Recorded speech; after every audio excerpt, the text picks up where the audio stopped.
kita boleh berkumpul tempat ini. Mari kita siapkan hati dan pikiran kita sebahagia kita dengan Dia. Mari kita satu hati dan berdoa. Terima kasih Tuhan, kami ucap syukur atas berkat-Mu, atas anugerah-Mu Tuhan yang melimpah, yang Kau berikan bagi setiap kami Tuhan. Mulai dari pagi kami boleh bangun dengan keadaan kuat, sehat, tidak kurang dari satu apapun, sehingga kami boleh berkumpul tempat ini untuk memuji muliakan nama-Mu. Ini semua karena kesempatan yang Kau berikan bagi setiap kami Tuhan. Anugerah yang terindah sehingga kami boleh menyembah Engkau di dalam pelataran-Mu satu hari lagi. Oh Tuhan Yesus, Kau jamah setiap kami Tuhan. Kau layakkan setiap kami. Ampuni segala dosa perbuatan kami, baik yang kami lakukan dengan sengaja maupun tak sengaja, supaya kami boleh berkenan di hadapan-Mu, terlebih lagi boleh menyukakan hati-Mu Tuhan. Dan kami percaya Tuhan, ibadah hari ini adalah ibadah yang Kau berkati Tuhan. Dan kami pulang membawa berkat, sukacita, damai sejahtera yang daripada-Mu. Teringat Tuhan, oh teman-teman kami yang masih dalam perjalanan, saat ini Tuhan Kau proteksi segala kehidupan kami, keluarga kami, segala yang kami miliki, yang kami tinggalkan, kami mau serahkan juga ke dalam tangan-Mu. Saat ini kami mau bersatu hati. Jika kuasa kegelapan, roh jahat, kuasa kedagingan, segala roh yang tidak berkenan di hadapan-Mu, yang ingin mengganggu persekutuan kami dengan Kau, saat ini kami mau bersatu hati. Kami katakan dan juga di dalam nama Tuhan Yesus. Biarlah Tuhan, curang kuasa Roh Kudus-Mu itu yang menjaga setiap kami. Kau mampukan kami Tuhan, untuk kami boleh memuji memuliakan nama-Mu Tuhan. Kami boleh mengundang hadirat-Mu untuk turun di tempat ini Tuhan, memenuhi setiap kami Tuhan. Dan kami percaya kami pulang membawa berkat, sukacita, dan sejahtera yang daripada-Mu. Oh Tuhan Yesus, terima kasih Bapa, sebab Engkau segala puji, hormat, kemuliaan hanya bagi-Mu. Hanya di dalam nama Tuhan Yesus Kristus. Haleluya.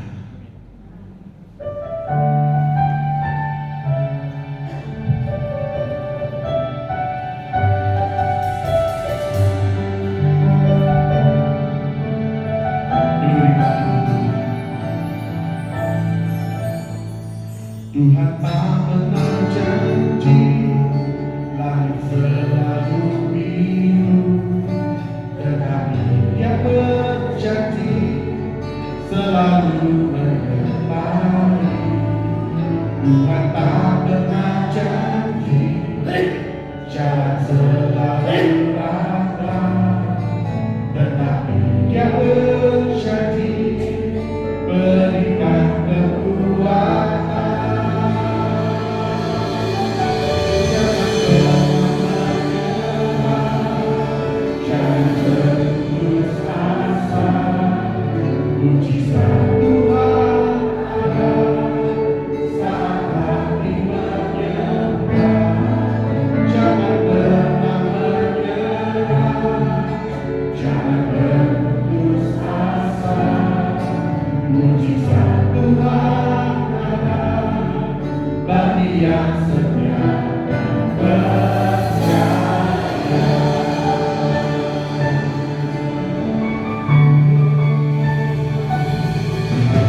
Mujizat Tuhan ada saat hati menyembah.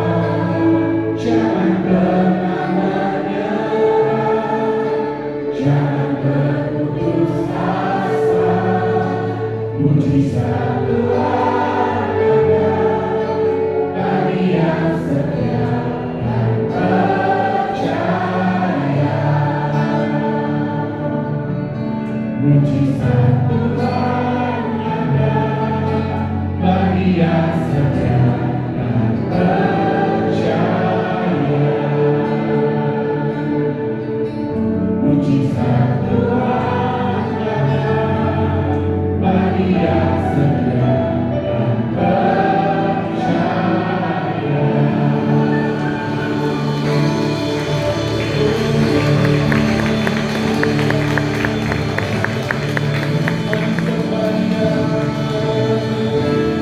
Oh,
Hanya di dalam nama Tuhan Yesus Kristus. Yang percaya bersama-sama katakan iman. Amin. Berikan suara-suara yang meriah. Haleluya.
akan diberkati oleh firman Tuhan. Biarlah firman ini boleh menjadi rema di dalam setiap kehidupan kita.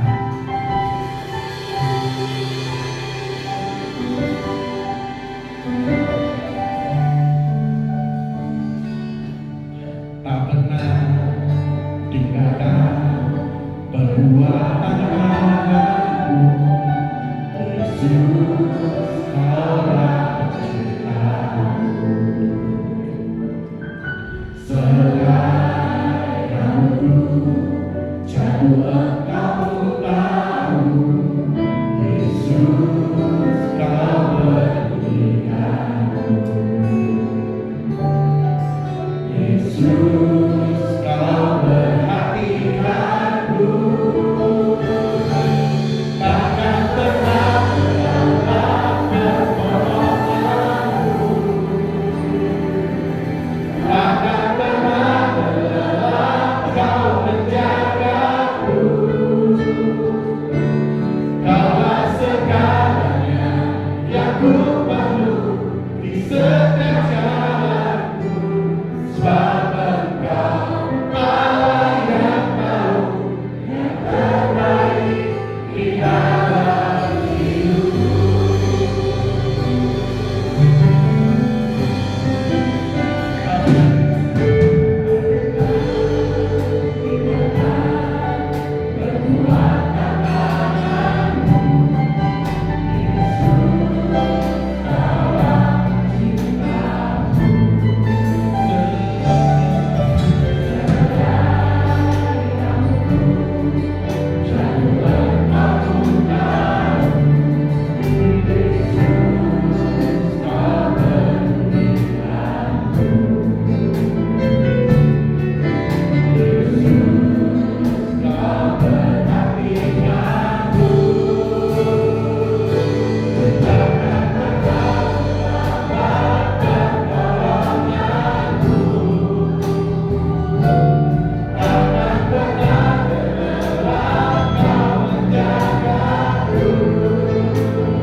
Dikatakan dalam pujian ini, Tuhan tahu yang terbaik bagi setiap kita. Oleh sebab itu kita tidak perlu hidup di dalam kekhawatiran, kita tidak perlu berduka cita, kita tidak perlu susah, karena Tuhan Yesus adalah sumber sukacita kita. Mari kita akan pujikan satu pujian, Yesus sukacitaku, Yesus kekuatanku. Dialah penolong dalam setiap hidup kita, dan ini bukan cuma janji-janji saja, tetapi sungguhlah terbukti. Amin Bapak Ibu, sehingga kita tidak perlu bersedih hati, kita ikuti ibadah ini dengan sungguh-sungguh, kita pujikan, kita sembah Dia, kita dengar firman Tuhan, dan saya yakin ada sukacita yang akan diberikan. Bukan nanti Bapak Ibu, tapi saat ini juga. Amin.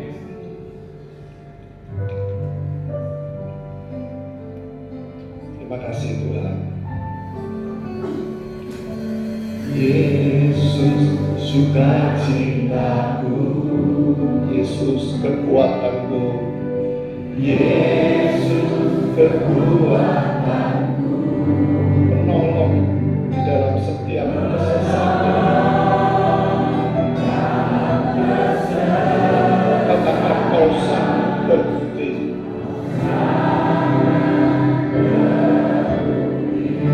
Yesus sukacitaku, Yesus sukacitaku, katakan Yesus kekuatanku, Yesus kekuatanku, penolong dalam kesesakan, kau sangat terbukti. Katakan hatiku bersuka memuji namamu, jiwaku berpegang kuatkan tanganku, apapun yang terjadi dalam keadaanku, sukacitaku ada di dalammu. Katakan hatiku bersuka memuji namamu, jiwaku berpegang. Katakan kami Tuhan, karena kami percaya sukacita Tuhan saat ini juga tercurah bagi setiap kami. Sukacitaku hanya di dalammu. Katakan hatiku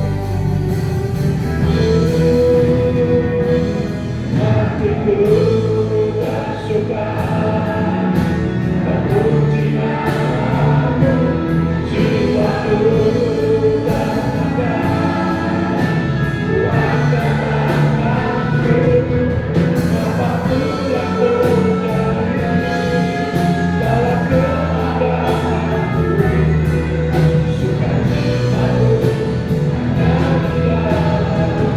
Katakan apapun yang terjadi dalam keadaanku, sukacitaku ada di dalammu. Terima kasih Tuhan atas sukacita yang sudah kau berikan bagi setiap kami saat ini. Lewat pujian penyembahan yang sudah kami naikkan, lewat ibadah yang kami sudah lakukan, kami tahu Kau punya maksud yang terbaik, yang terindah dalam hidup kami. Kau akan penuhkan setiap kami dengan sukacita-Mu. Kau akan penuhkan setiap kami dengan damai sejahtera-Mu. Kami tidak perlu khawatir di dalam hidup ini. Kami tidak perlu khawatir akan masa depan kami, karena masa depan kami sungguh ada di dalam Engkau. Terima kasih Tuhan, terima kasih. Kami juga percaya kalau Engkau hadir saat ini, Kau juga sudah memberikan pengurapan yang penuh bagi setiap kami. Hikmat Tuhan ada pada setiap kami, sehingga kami boleh mendengar kebenaran firman Tuhan, kami boleh mendengar pengajaran Tuhan, dan kami boleh menerimanya dengan hati yang terbuka. Terima kasih Kau kuasai hamba-Mu yang terbatas. Biarlah pikiran, hati, ucapan Tuhan ada bersama dengan hamba-Mu. Terima kasih Tuhan, terpujilah nama-Mu. Di dalam nama Tuhan Yesus kami sudah alaskan doa dan ucapan syukur kami. Amin. Silakan kembali Bapak Ibu. Shalom. Selamat beribadah, selamat berhari Minggu pada saat ini. Saya percaya hadirat Tuhan memenuhi setiap kita. Amin.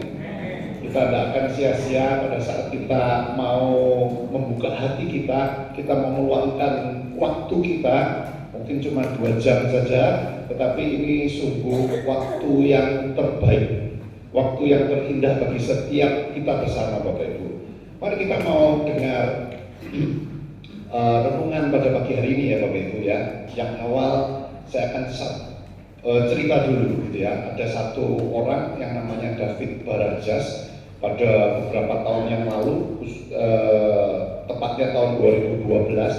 Nah, awal mulanya dia ini berpergian dengan dua orang anaknya masih berusia 11 dan 12 tahun.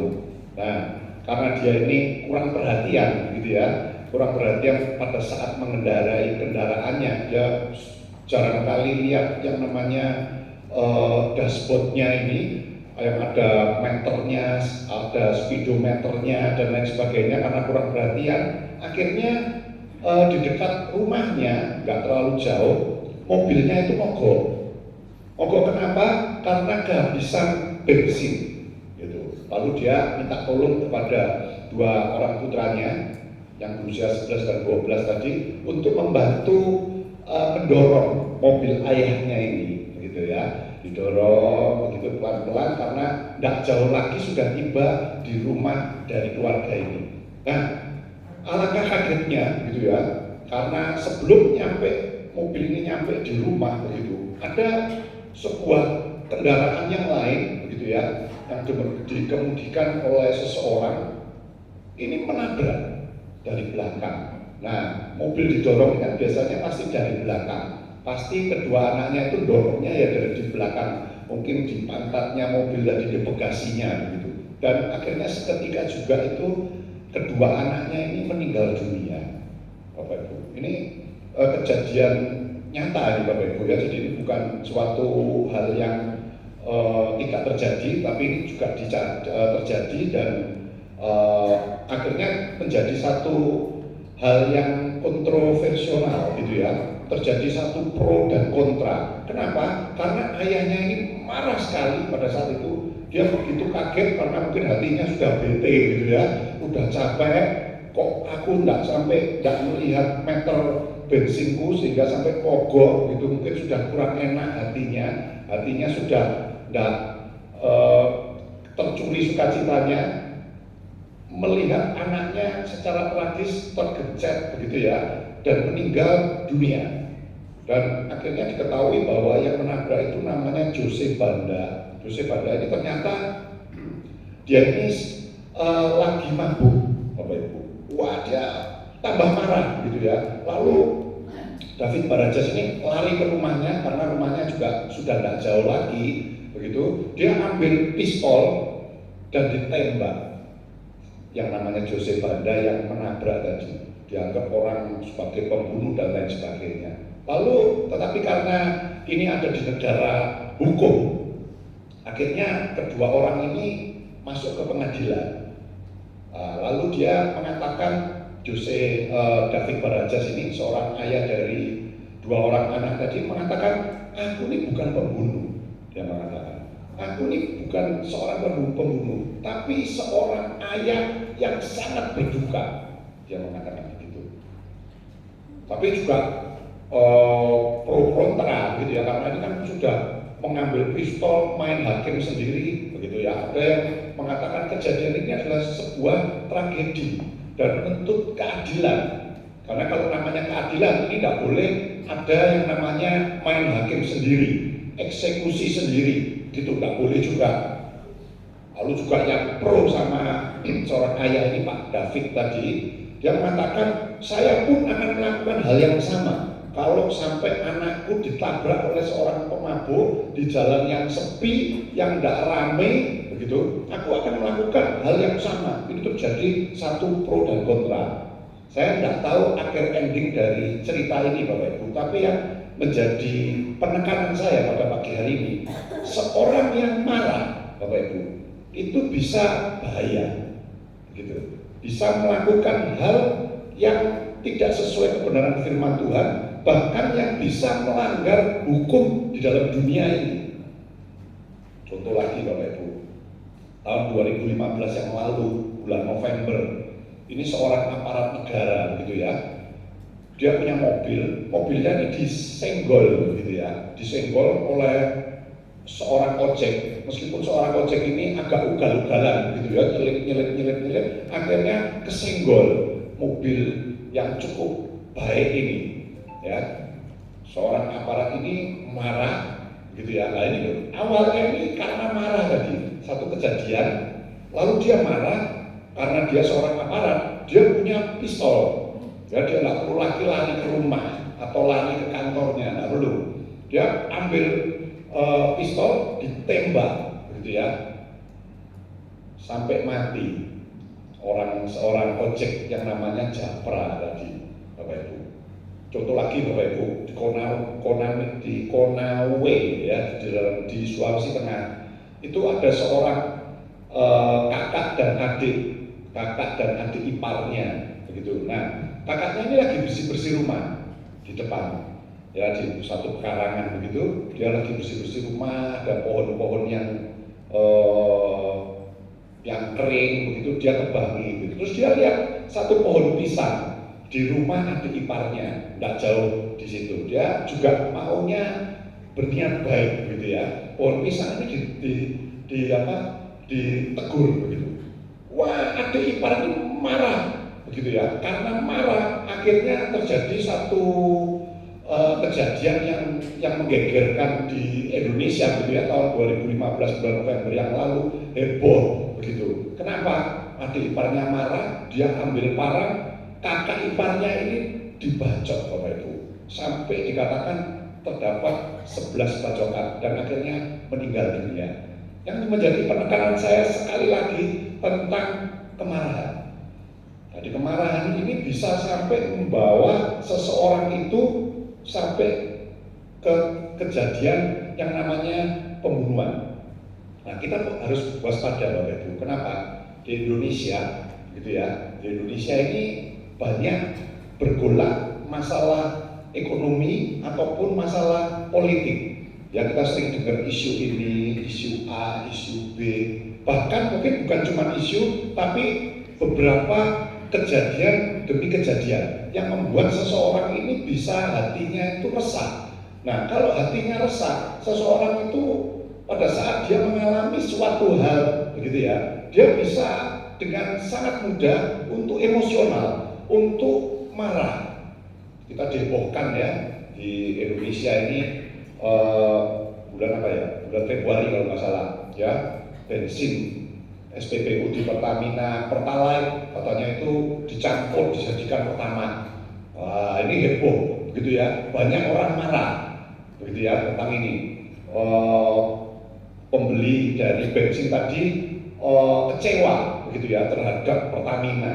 Kita belum lagi dihebohkan dengan faktor ekonomi ataupun politik yang ada. Ya, kalau kita lihat harga emas, nah ini menghebohkan.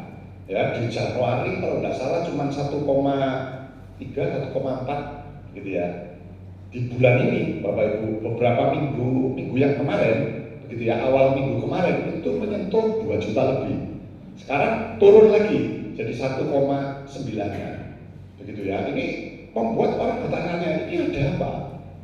Begitu ya. Nah, ini gampang sekali seseorang itu bisa khawatir. Pada saat khawatir, kalau dia mengalami suatu hal masalah di dalam kehidupannya, begitu ya, gampang sekali emosional. Nah, kita diingatkan Tuhan melalui kebenaran firman Tuhan yang akan kita pelajari bersama pada saat ini tentang kemarahan.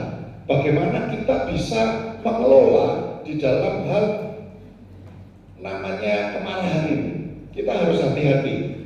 Apa yang harus kita lakukan saat kejadian demi kejadian itu menimpa kita, membuat hati kita ini nggak enak dan gampang sekali kita emosi, dan emosi seseorang itu gampang sekali tidak terkendali. Kalau tidak terkendali itu bisa membahayakan. Bapak Ibu, kalau kita lihat tadi beberapa cerita tadi, ada 3 cerita tadi. Awalnya mereka itu marah. Awalnya memang ada satu kejadian, ditanggapi dengan orang-orang tadi itu marah. Akhirnya marah itu uncontrol, tidak terkendali lagi, begitu. Nah, Amsal 29 ayat yang ke-22 dikatakan si pemarah, kalau orang itu menjadi pemarah, itu akan menimbulkan yang namanya pertengkaran, dan orang yang lekas gusar banyak pelanggarannya. Jadi kalau orang itu menjadi pemarah, dia akan timbul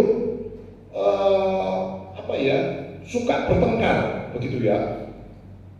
nggak sabaran, orang itu cepat gusar. Dan kalau orang itu suka bertengkar dan suka gusar, tidak bisa sabar, orang itu pasti akan melakukan yang namanya pelanggaran. Ini firman Tuhan. Jelas sekali akan melakukan bukan cuma satu pelanggaran, tapi dikatakan banyak pelanggaran. Jelas bahwa menjadi pemarah ini akan membuat seseorang berdosa dan merugikan. Sangat banyak Bapak Ibu situasi di sekitar kita yang gampang atau mudah sekali memancing kemarahan kita. Mungkin bukan orang luar, tapi anggota keluarga kita sendiri. Mungkin suami, istri, anak, orang tua, begitu ya. Ini seringkali kadang-kadang memancing emosional kita. Nah, ini kita harus bisa mengelola yang namanya emosional kita, kemarahan kita. Belum lagi situasi lingkungan, situasi keadaan ekonomi kita, mungkin situasi dan kondisi pekerjaan kita. Nah, saya katakan emosi yang tidak terkendali, sekali lagi saya katakan akan membahayakan diri kita sendiri ataupun orang lain. Jadi kalau orang-orang tadi pasti yang merugikan dirinya sendiri, orang itu harus dihukum. Begitu. Nah, merugikan orang lain bisa menghilangkan nyawa orang lain. Tadi yang saya cerita, ada 3 cerita tadi. Nah, ini merugikan bukan cuma diri kita sendiri, tapi orang lain. Ada orang banyak sekali yang saya lihat, saya amati, yang melampiaskan kemarahan itu mungkin dengan memukuli meja, gitu. Ya, ada yang memukuli tembok, ada yang mengambil barang, dibuang, dibanting, dan lain sebagainya. Nah, sebuah survei Bapak Ibu membuktikan ternyata melampiaskan kemarahan dengan cara-cara tersebut itu ternyata tidak tepat sasaran. Tidak bisa menghilangkan emosinya, emosi yang tidak terkendali tadi. Mungkin bisa memberikan kelegaan, tetapi cuma sementara, cuma sesaat. Dia puas sementara saja dengan dia merusak dan lain sebagainya. Tapi kalau sudah dia tenang Bapak Ibu, merugikan diri sendiri, barangnya rusak, tangannya sakit, kakinya sakit, dan lain sebagainya. Banyak merugikan. Nah, yang benar Bapak Ibu, kata firman Tuhan mengenai kemarahan, ini ditulis di dalam Amsal 29 ayat yang ke-11. Dikatakan orang bebal melampiaskan seluruh amarahnya. Jadi kalau orang yang bebal dikatakan itu amarahnya justru tambah dikasih bumbu. Jadi kalau ibu-ibu masak begitu ya, mungkin awalnya hambar, tapi dikasih bumbu A, B, C, kasih kecap A, B, C, dan lain sebagainya, malah jadi enak begitu. Nah, tetapi berbahaya dengan kemarahan. Kalau kemarahan dibumbu-bumbui, dipikir-pikir, disimpan, ya, ditambah-tambahi, itu dikatakan seperti orang bebal. Karena orang bebal itu melampiaskan seluruh amarahnya. Jadi mungkin cuma mau marah A saja, tapi B, C, D, E sampai Z, balik lagi ke A, B, B, dan seterusnya, dilampiaskan seluruhnya. Hati-hati, merugikan diri sendiri dan orang lain. Tetapi dikatakan lawannya, kontranya, orang yang bijaksana dikatakan akhirnya justru meredakan, menekan kemarahannya. Jadi kalau kayak api itu justru disiram air, kasih pemadam supaya api itu tidak makin membesar. Tapi dikatakan yang kontra, orang yang bebal, api yang mungkin kecil itu tambah dikasih bensin, mungkin begitu. Amarahnya itu diledak-ledakkan, ditambah-tambahi, dan lain sebagainya. Tapi dikatakan orang yang bijaksana, orang yang benar, hidup di dalam kebenaran dan takut Tuhan, itu justru meredakan yang namanya emosional. Nah, ini perbandingan antara orang bebal dan orang bijak, melampiaskan dan meredakan. Yang Yang satu melampiaskan, yang satu meredakan. Nah, kemarahan itu tadi saya katakan seperti api, Bapak Ibu. Jika dibiarkan, itu bisa merambat, mengarah ke daerah yang luas. Awal tahun 2025, tahun ini berarti, awal tahun, kita lihat ya di televisi itu ada bencana tentang kebakaran hutan, di mana Bapak Ibu yang besar sekali di Los Angeles, di Amerika. Ya, awalnya itu terjadi cuma kekeringan, dikatakan sumbernya. Nah, dari sebuah api yang kecil saja, itu di hutan, bukan di satu kota, tapi di pinggiran, di hutannya.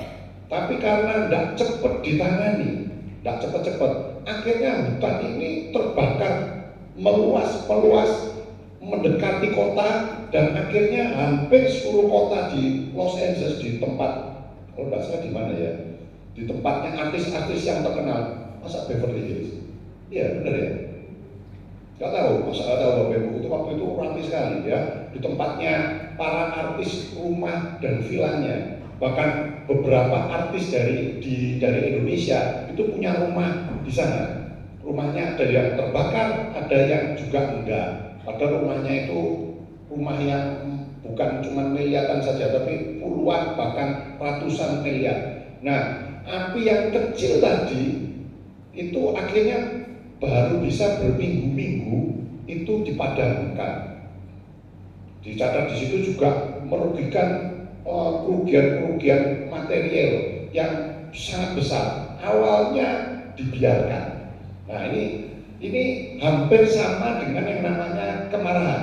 Kalau tidak cepat ditekan, tidak cepat dibuang emosional, itu bahaya, bisa membesar, begitu ya, bisa membesar dan lebih banyak lagi yang dirugikan dan merugikan. Alkitab saya katakan tidak melarang kita seseorang anak Tuhan itu untuk marah, tetapi jangan menjadi pemarah dan akhirnya melampiaskan kemarahannya. Tuhan Yesus ternyata juga pernah marah. Di dalam Matius pasal 21 ayat yang ke-12. Lalu dikatakan Tuhan Yesus masuk ke bait Allah dan mengusir semua orang yang berjual beli di halaman bait Allah. Dia usir. Tuhan Yesus marah pada saat itu. Ia membalikkan meja-meja penukar uang dan bangku-bangku pedagang merpati. Tetapi di situ tidak dicatat atau dilihat ceritanya selanjutnya bahwa Tuhan Yesus itu menjadi pemarah, pendendam, suka balas dendam, atau marahnya itu dibumbu-bumbui. Mungkin bait Allahnya dibakar, orangnya dipukuli. Tidak, Bapak Ibu, bisa saja marah. Itu pun juga karena keterlaluan. Sebuah rumah Tuhan, bait Allah dijadikan jualan, begitu ya, jualan merpati, jualan uang. Mungkin kalau bahasa kerennya sekarang money changer, begitu ya. Nah itu ya, dengan mengeruk mungkin sejarah mencatat dengan mengeruk keuntungan yang berlipat-lipat, yang besar. Nah, itu pun juga yang bikin marah Tuhan, itu karena juga seizin dari imam-imam di bait Allah itu. Jadi itu bukan cuma liar saja, tapi sudah ACC sama imam-imam di bait Allah itu. Nah, kemarahan yang bisa dilakukan itu kepada orang yang tepat, begitu ya, kepada orang maksud saya, kepada seseorang itu pada waktu, tujuan, tempat, situasi, dan cara yang tepat. Bukan dilampiaskan, bukan dengan cara-cara yang tidak benar, apalagi melanggar hukum. Nah ini yang tidak boleh. Jadi tujuannya itu harus tepat, tempatnya juga tepat, situasinya itu bagaimana, kondisinya, juga dengan cara-cara yang tidak melanggar hukum. Nah seperti itu. Nah apa kata firman Tuhan Bapak Ibu yang harus kita lakukan untuk meredakan, untuk mengatasi kemarahan? Ada 3 hal dengan cepat Bapak Ibu. Yang pertama, pada saat emosional itu ada di dalam hidup kita, di dalam diri kita, yang pertama kita jangan langsung melakukan satu tindakan yang kontra dengan kebenaran. Tapi apa yang harus kita lakukan? Kita diam, kita berdoa. Saat seseorang mulai marah, segera Bapak Ibu untuk berdiam diri dan berdoa, meskipun itu cuma sekejap waktu saja. Kenapa? Doa dikatakan Yakobus 5 ayat yang ke-16, doa yang orang benar itu kalau yakin didoakan sangat besar kuasanya. Kita minta kemampuan Tuhan supaya kita ini tidak melampiaskan amarah kita. Kita minta Tuhan supaya memberikan jalan keluar bagi masalah kita yang membuat kita itu emosional tadi. Nah, setiap kali kita berdoa, setiap kali juga akan ada perkara yang baik yang menanti kita. Amin. Jadi kita jangan bosan untuk berdoa. Meskipun doa kita ini mungkin belum dijawab Tuhan, selain faktor kemarahan tadi ya Bapak Ibu ya, faktor-faktor yang lain. Tapi kita terus rajin untuk berdoa dengan beriman, dengan percaya, karena suatu perkara yang baik Tuhan sudah siapkan bagi setiap kita. Nah, doa saya katakan bisa mengatasi hati yang marah tadi, bahkan hati yang keras. Saya katakan, seorang hamba Tuhan, dia lagi jalan-jalan, Bapak Ibu. Dia bertemu dengan seorang penambang batu, gitu ya, penambang batu. Seorang penambang ini karena dia kenal, gitu ya, cukup dekat, cukup baik. Terus dia mengatakan kepada temannya, seorang yang memecahkan batu tadi. Dia mengatakan begini, bro, seandainya aku ini bisa memecahkan hati orang yang keras semudah kamu memecahkan batu-batu ini, sungguh alangkah senangnya aku. Dia mengatakan begitu. Ya, dia mengatakan ini batu yang keras gitu ya, dipukuli dengan gacor jadi batu yang kecil-kecil, kok enak gitu ya. Karena ini seorang teman yang cukup dekat, dia mengatakan, wah, aku bisa seperti kamu. Karena tugasku ini kan hamba Tuhan. Aku ini harus mendoakan jemaatku. Aku harus mendoakan orang-orang yang lain. Hatinya itu keras-keras. Coba aku bisa berdoa terus dengan kayak kamu memecahkan batu ini lah enak. Gitu. Terus dia mengatakan juga si teman yang kerjanya memecahkan batu, dia mengatakan, loh, kamu kan bisa melakukannya. Loh ya apa caranya? Masa tak gancoi semua orang-orang jemaatku kan pembunuhan ini. Ya bukanlah, kamu kan bisa menggunakan lututmu. Dia mengatakan gitu.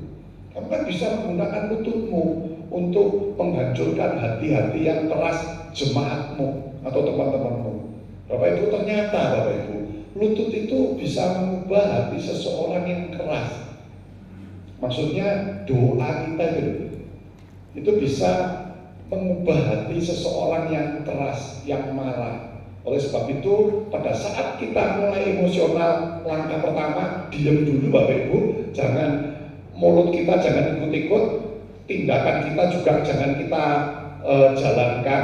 Diam dulu dan berdoa. Minta penguasaan diri dari Tuhan, supaya Tuhan melunakkan hati kita yang lagi emosional tadi. Ingat kata-kata dari seorang yang kerjanya dari batu tadi, yang memecah batu tadi, memecah belah batu tadi, dikatakan, dia mengatakan lutut itu bisa mengubah hati seseorang yang keras. Nah, contoh Bapak Ibu, orang yang dengan lututnya, maksudnya dengan doa, itu bisa mengubah hati seseorang. Di dalam Alkitab dicatat, ini bukan cuma orang biasa, tapi seorang raja. Karena waktunya nggak cukup, Bapak Ibu nanti baca di Nehemia pasal yang kedua. Bapak Ibu satu perikop itu baca. Itu tentang kembalinya dibangun tembok Yerusalem yang pertama kali. Karena tembok Yerusalem itu dibangun 2 kali. Nah, ini yang pertama pada saat diperintah oleh raja yang namanya Artasasta, Media Persia. Ini orang kafir, begitu. Nah, tapi ada seorang hamba Tuhan. Tuhan mengutus Nehemia, begitu ya, untuk mengatakan kepada orang kafir tadi, Raja Artasasta tadi, untuk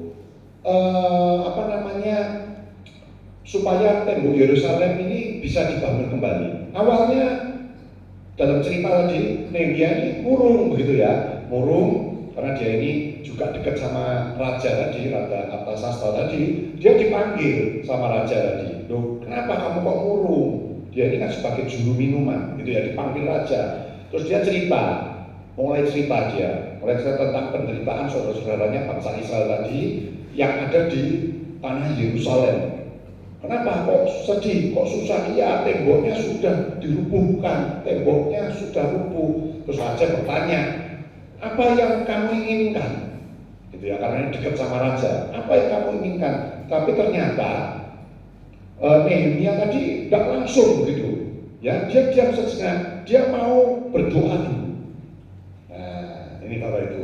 Jadi doa ini sungguh besar. Gitu ya, kuasanya ini luar biasa. Terus akhirnya Nehemia ini singkat cerita dia dikasih petunjuk Tuhan untuk minta dibangun kembali. Jadi intinya tidak terburu-buru, gitu ya.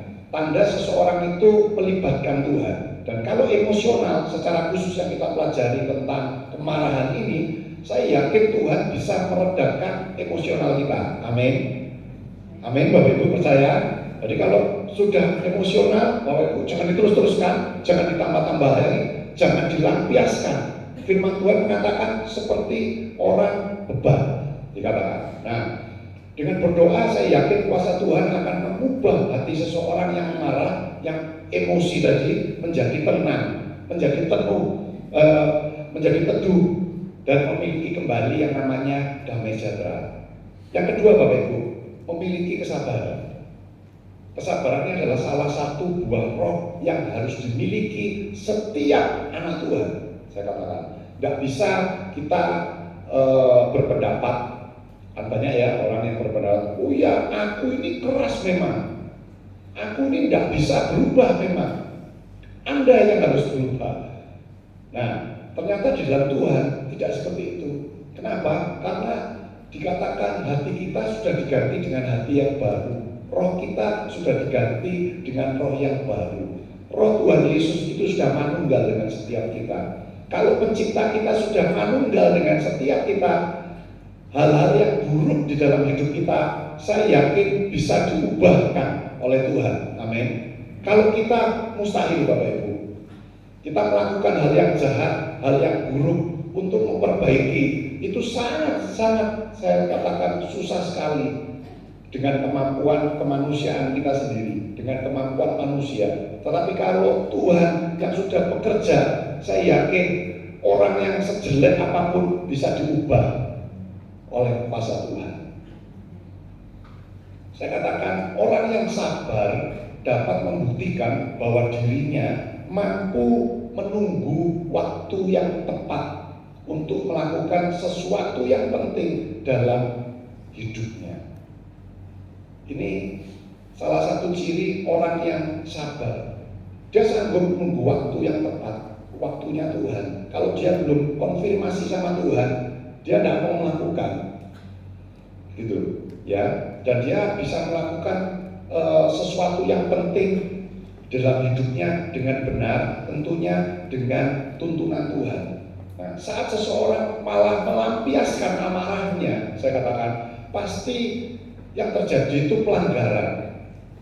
Tetapi saat seseorang memiliki kesabaran, pasti akan sanggup untuk melakukan suatu hal yang penting, menjadi orang yang bijak. Bapak Ibu, beberapa hari yang lalu saya baca satu kisah tentang Homer, gitu ya. Homer ini di dalam karyanya yang masyhur ini bercerita tentang kemenangannya tentara Yunani, gitu ya, tentara Yunani beberapa ribu tahun yang lalu, mungkin gitu ya, ratus tahun yang lalu atau ribu tahun. Nah, ini terkenal pada saat merebut kota Troya, kan yang namanya kuda kayu tadi yang di depan Bapak Ibu itu namanya kuda Troya, gitu ya. Nah, karena apa? Ini tentara Yunani itu merebut kota Troya. Nah, awalnya dia menggunakan sebuah kuda dari kayu, gitu ya, yang besar dibangun, tetapi dalamnya itu kompong, dalamnya itu kosong, yang siap untuk dimasuki oleh beberapa banyak tentara Yunani. Karena tentara Yunani ini mau merebut kota Troya ini selalu gagal, kalah kuat, bentengnya kuat, pintu gerbangnya kuat, tidak bisa diterobos, begitu ya. terus dia punya akal begitu ya, punya akal. Wah, kita bikin kuda saja, yang nanti dalamnya kita isi tentara. Nanti kita masuk ke kota Troya tadi. Tapi gimana caranya, begitu ya? Karena di kota tadi itu juga penyembah berhala, begitu ya. Dia iming-iming kudanya ditaruh di pintu gerbang di depan. Ini awalnya seperti itu. Lalu dia mengatakan tentara Yunani itu, dia mengatakan sudah wis tak kasih hadiah ini, aku sudah tidak melawan tentaramu lagi. Lalu dia beberapa tentara itu naik kapal, gitu ya, naik kapal meninggalkan kota Troya tadi, sehingga akhirnya orang-orang yang di dalam kota Troya tadi berpikir, wah ini sudah menyerah, dia kasih hadiah sama kita. Ini kuda yang luar biasa, yang bagus. Yuk kita masukkan aja ke tengah kota, ke balai kota, gitu ya, di lapangan di tengah kota. Udah kita masukkan aja, kita buka gerbangnya. Ada pro, ada kontra. Yang kontra mengatakan, oh bahaya, nanti kita diserang, nanti tentara-tentara udah kok tentaranya itu. Kamu lihat sendiri, sudah naik kapal meninggalkan pulau ini. Yang mengatakan gitu. Oh iya benar juga, nggak mungkin dia kalau cuma segelintir saja orang-orang. Gak mungkin. Lalu dia buka gerbangnya, dia panggil tentaranya untuk menarik kuda Troya tadi untuk masuk di kota Troya. Gerbangnya ditutup, gerbangnya ditutup lagi. Nah, ternyata Bapak Ibu, tentara Yunani tadi itu dengan sabar Bapak Ibu. Kalau tidak sabar, dia pasti mungkin goyang-goyang di dalamnya kuda tadi. Karena kuda ini kan dalamnya penuh dengan manusia, penuh dengan tentara. Pada saat gledek, pada saat beberapa waktu lamanya, mungkin dia kepanasan dan lain sebagainya, dia masih tetap diam saja dengan sabar menanti waktu yang tepat.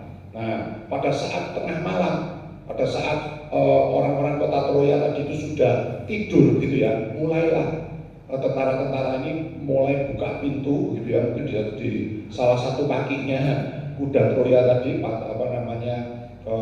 patung kuda Troya tadi. Lalu dia apa yang dilakukan? Dia mulai buka gerbang dari posisi dalam. Nah, ternyata tentara-tentara tadi yang naik kapal tadi cuma pura-pura saja.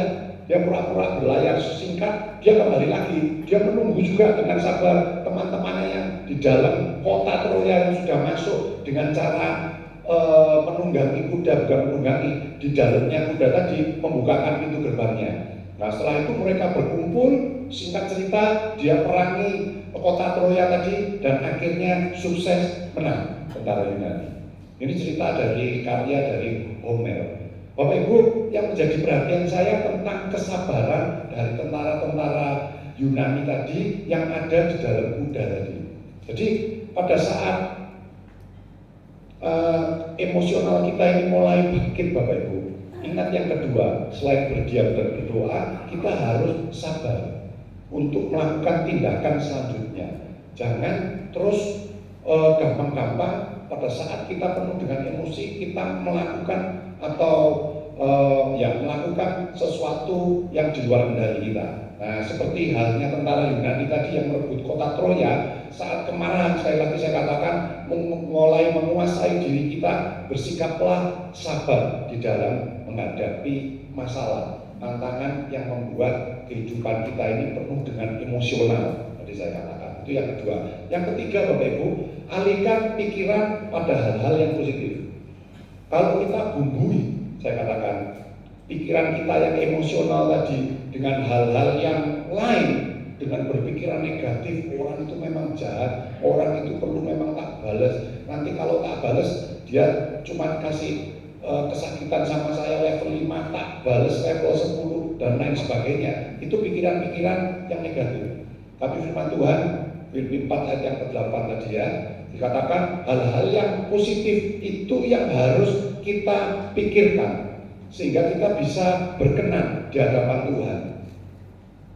Saya biasa Bapak Ibu, karena saya ini sering di jalanan, begitu ya, saya mengendarai kendaraan. Seringkali saya ini terpancing emosional. Mungkin bapak-bapak yang suka di jalan, begitu ya, yang mengendarai motor, entah itu roda 4, roda 2, itu biasanya kadang-kadang kita itu terpancing.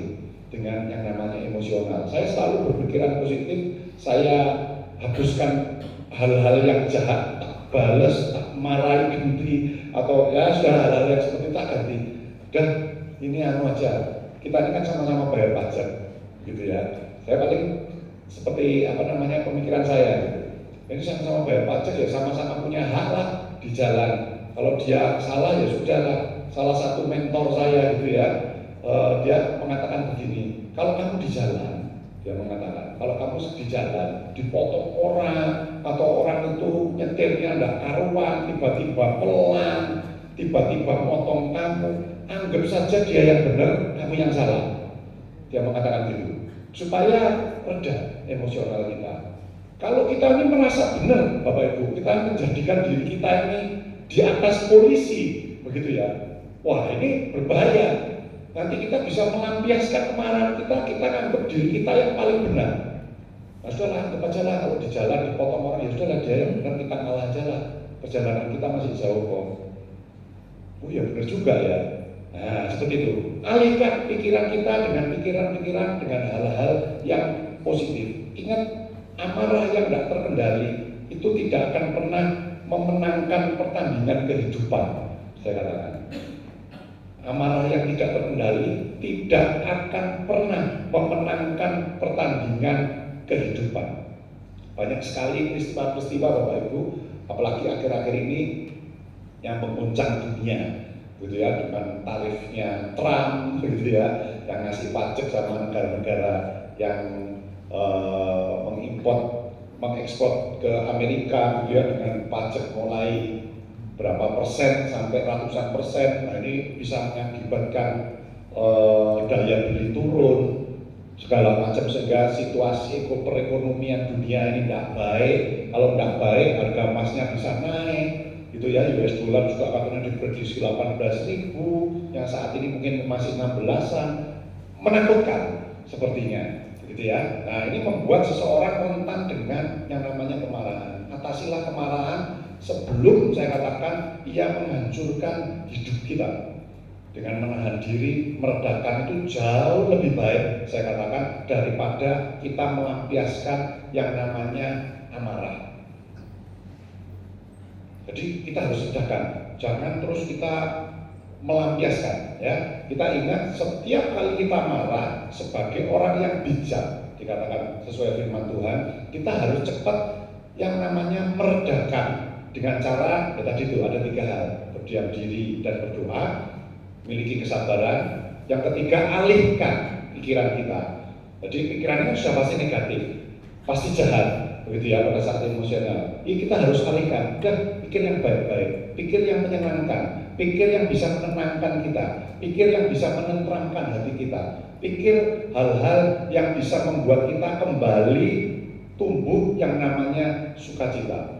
Jangan jadi pemarah. Kita percaya bahwa Tuhan selalu mempunyai rancangan yang indah di dalam hidup kita. Mungkin memang Tuhan izinkan sesuatu itu terjadi, tetapi janganlah kita terpancing dengan sesuatu yang terjadi itu, kita menjadi emosional dan kita lampiaskan sehingga tidak terkendali, merugikan diri kita, bahkan orang lain. Amin. Mari kita tunduk kepala, kita berdoa. Bapa di surga, kami bersyukur pada pagi hari ini kami boleh Tuhan ingatkan supaya kami boleh mengontrol setiap emosional kami, kemarahan kami, sehingga kami boleh tetap hidup di dalam kekudusan Tuhan, kami hidup di dalam berkat Tuhan, kami tidak merugikan diri kami sendiri ataupun orang lain. Meteraikan Tuhan setiap firman Tuhan yang sudah kami dengar, dan kami percaya melalui kuasa Roh Kudus-Mu, Tuhan akan memampukan kami untuk hidup di dalam kebenaran. Terpujilah nama-Mu. Kami percaya setiap kami yang hadir, setiap kami yang sudah mendengar firman Tuhan, sudah Tuhan berkati. Kami berdoa untuk Ibu Rohani, Bapak Ibu Gembala kami, seluruh keluarga besar. Tuhan berkati mereka dimanapun mereka berada. Tuhan berkati, memberikan sukacita, damai sejahtera, bahkan kekuatan kesehatan yang sempurna. Pengurapan Tuhan juga limpah atas setiap mereka. Terpujilah nama-Mu. Di dalam nama Tuhan Yesus kami sudah alaskan doa dan ucapan syukur kami. Amin. Tuhan Yesus berkati. Saya serahkan kembali pada Bapak.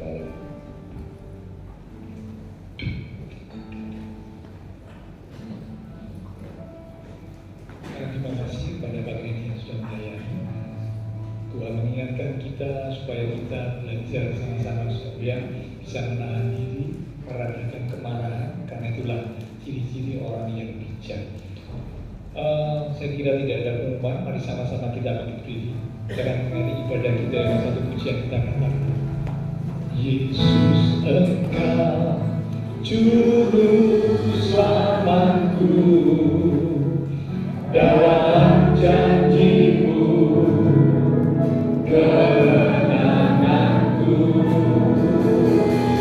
selamanya Aku nyatakan dengan setiamu Tuhan di hidupku. Kaulah Juru Selamat kami Tuhan,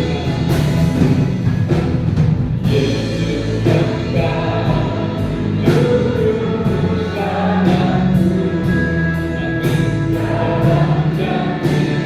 janji-Mu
besar kesetiaan-Mu dalam hidup kami.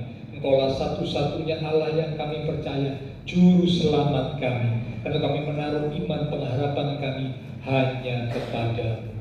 Terima kasih buat kesempatan pagi hari ini kami boleh beribadah bersama-sama. Kami percaya melalui ibadah kami semua diberkati Tuhan. Iman rohani kami diberkati, semakin bertumbuh dewasa, jadi umat-umat Tuhan yang mampu mengendalikan diri, menguasai diri, sehingga tidak melampiaskan amarah. Hidup kami boleh menjadi berkat dan memuliakan Tuhan. Berkati pula setiap umat-Mu di dalam kehidupan keluarga, rumah tangga, damai sukacita Tuhan dilimpahkan. Diberkati di dalam usaha pekerjaan, diberkati dalam studi sekolah, diberkati dalam kesehatan kami, bahkan juga diberkati masa depan kami. Engkau berjanji menyediakan masa depan yang indah, penuh dengan pengharapan.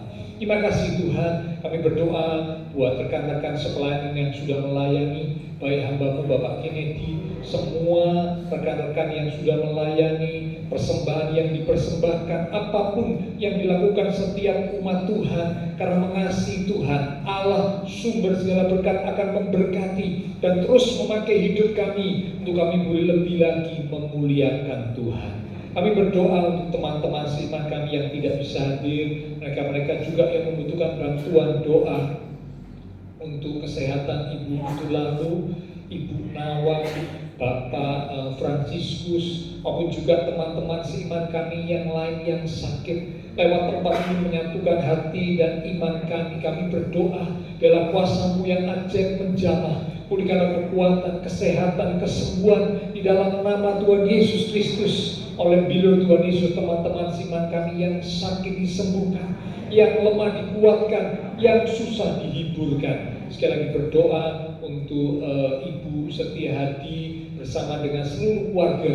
Kami percaya kekuatan penghiburan yang dari Tuhan dilimpahkan kepada setiap mereka, sehingga mereka boleh tetap kuat, mereka tabah menjalani kehidupan bersama dengan Tuhan. Terima kasih Tuhan, kami berdoa pula memberkati bangsa negara kami Indonesia, pemimpin-pemimpin bangsa kami, kota kami Surabaya, demikian juga tetangga lingkungan sekitar gereja Tuhan. Memberkati setiap jemaat-jemaat Tuhan yang berulang tahun sepanjang minggu ini, dengan pertambahan usia yang Tuhan beri, biarlah membawa kami semakin sungguh-sungguh mengasihi Engkau, lebih lagi dekat kepada. Terima kasih Tuhan, terima kasih. Setelah selesai ibadah, kami akan berbicara satu dengan yang lain, kembali ke aktivitas kami, kembali ke keluarga rumah tangga kami. Biarlah segala berkat, anugerah, damai, sukacita yang melimpah dari Allah Bapa Surgawi, kasih Tuhan Yesus Kristus, persekutuan dengan kuasa Roh Kudus akan terus pimpin menuntun langkah kehidupan setiap kita. Itu terus menyertai kita sekalian mulai pagi ini sampai Maranatha, Tuhan Yesus datang kembali.